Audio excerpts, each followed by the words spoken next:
Imaginez un homme qui commet des crimes au grand jour, mais que personne n'arrive à attraper. Un homme qui, au lieu de se cacher, décide de narguer la police et les médias en envoyant des lettres anonymes. Plus terrifiant encore, il écrit ces lettres sous forme d'énigmes et des messages codés, en menaçant de tuer si ces messages ne sont pas publiés en première page des journaux. Cet homme s'est donné lui-même un nom qui fait encore froid dans le dos aujourd'hui, le Zodiac. Aujourd'hui, nous plongeons dans l'une des affaires les plus sombres, les plus fascinantes et les plus frustrantes de l'histoire des États-Unis. Une enquête qui dure depuis plus de 50 ans. Des dizaines de suspects, des milliers d'indices, des codes secrets décryptés seulement des décennies plus tard. Et pourtant, le mystère reste en entier. Installez-vous confortablement, voici l'histoire complète de A à Z du tueur du Zodiac.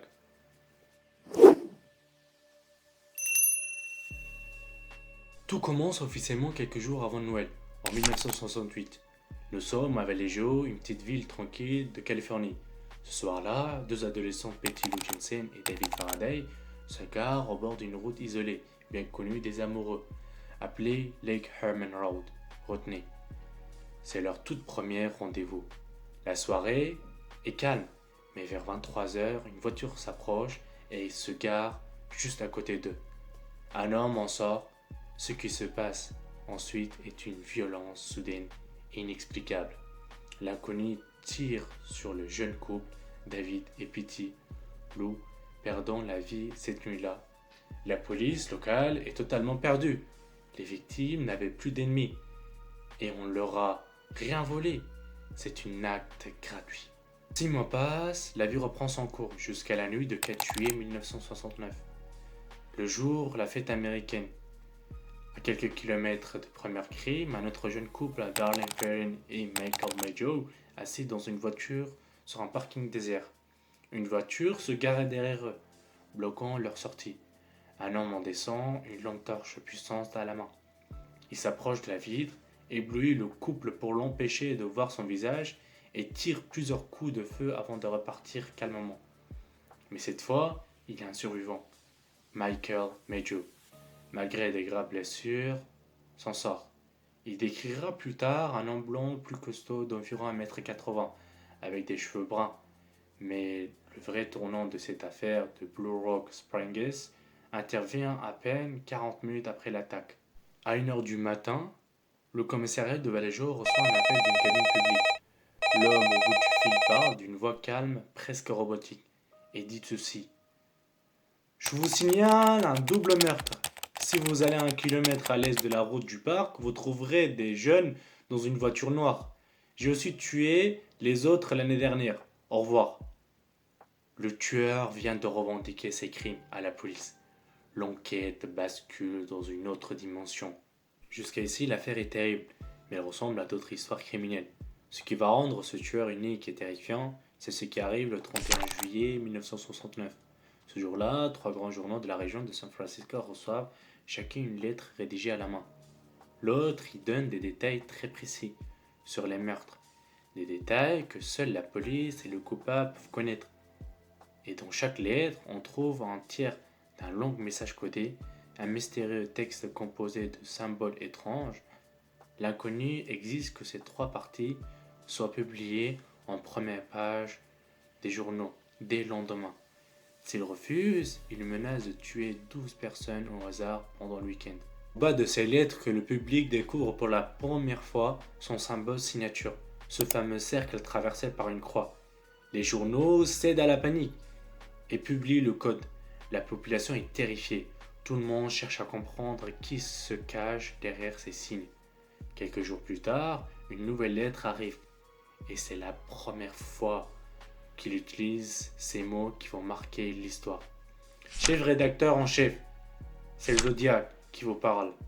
Le tueur a maintenant un nom et il met au défi la police de déchiffrer son message mystère, affirmant que son code révélera sa véritable identité. Ce ne sont pas les experts du FBI qui vont casser ce premier code, mais un couple de citoyens ordinaires, des enseignants passionnés d'énigmes nommés Donald et Betty Harden.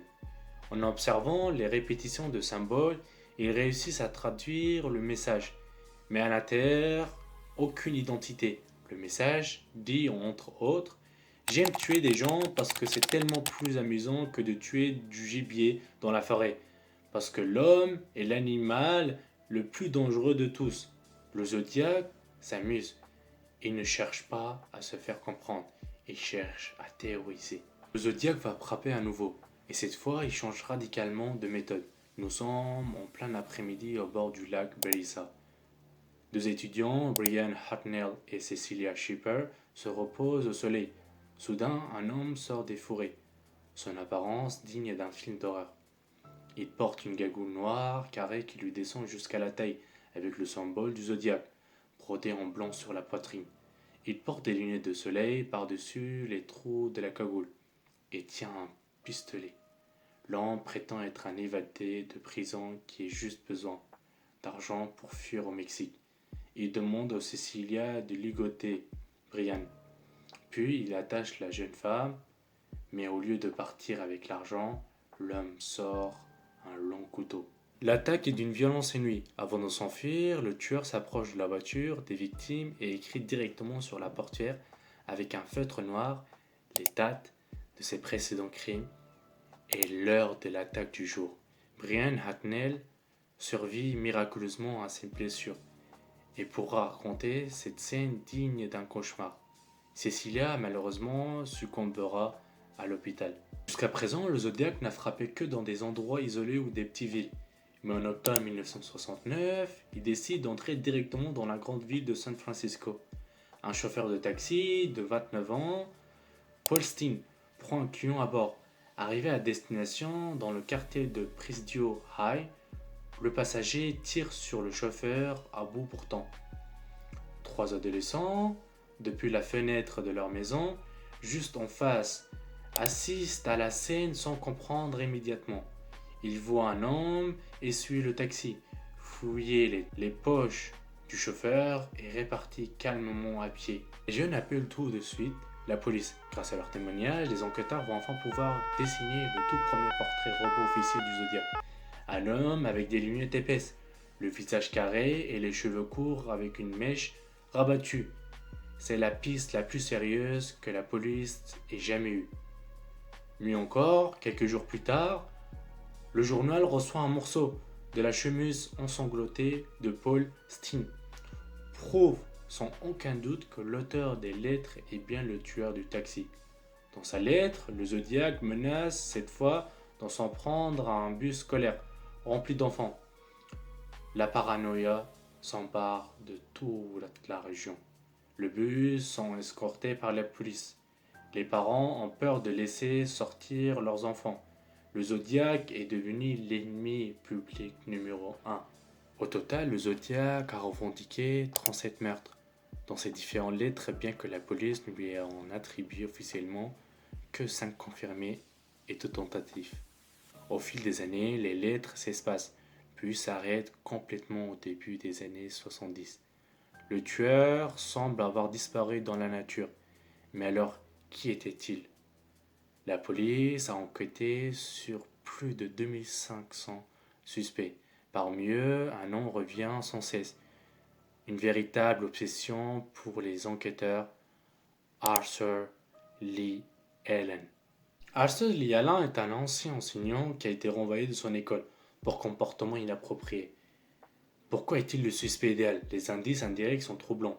Il possédait une montre de marque Zodiac, dont le logo est exactement le cercle avec la croix. Il aimait les codes secrets et avait déjà tenu des propos bizarres sur le fait de tuer des gens en les visant avec une longue torche attachée à un pistolet. Un de ses amis affirmait que Alain lui avait dit qu'il aimerait s'appeler le Zodiac. De plus, le survivant de l'attaque en 1969, Michael Major, reconnaît la photo d'Alain des années plus tard, en disant que c'est cet homme qui m'a tiré dessus. La police perquisitionne sa maison à plusieurs reprises. Ils trouvent des couteaux, des armes, mais jamais la preuve absolue. Les empreintes digitales d'Alain ne correspondent pas à celles trouvées sur les lettres du tueur, et son écriture ne correspond pas non plus. Arthur Lee Allen est mort en 1992 sans jamais avoir été inculpé. S'il était le coupable, il a emprunté ses secrets dans la tombe. L'affaire semble totalement dormie. Jusqu'en décembre 2020, plus de 50 ans après les faits, une équipe de 3 cryptographes amateurs réussit l'exploit de casser le deuxième code du tueur, appelé le code 340. Tout le monde espérait y trouver un nom. Le Zodiac qui disait simplement « J'espère que vous vous amusez bien à essayer de m'attraper. Je n'ai pas peur de la chambre à gaz car elle m'enverrait au paradis plutôt. Parce que j'ai maintenant assez d'esclaves pour me servir. Même avec la technologie moderne et les superordinateurs, le tueur continue de se moquer du monde. Des décennies après sa disparition. Le tueur du Zodiac est-il toujours en vie? S'il était de trentaine à l'époque des faits, il serait aujourd'hui un vieil homme très âgé, caché quelque part au milieu de la population. Ou alors il est mort depuis longtemps en empruntant avec lui la clé de cette énigme. Ce qui fait la force de cette histoire, ce n'est pas seulement la violence des faits.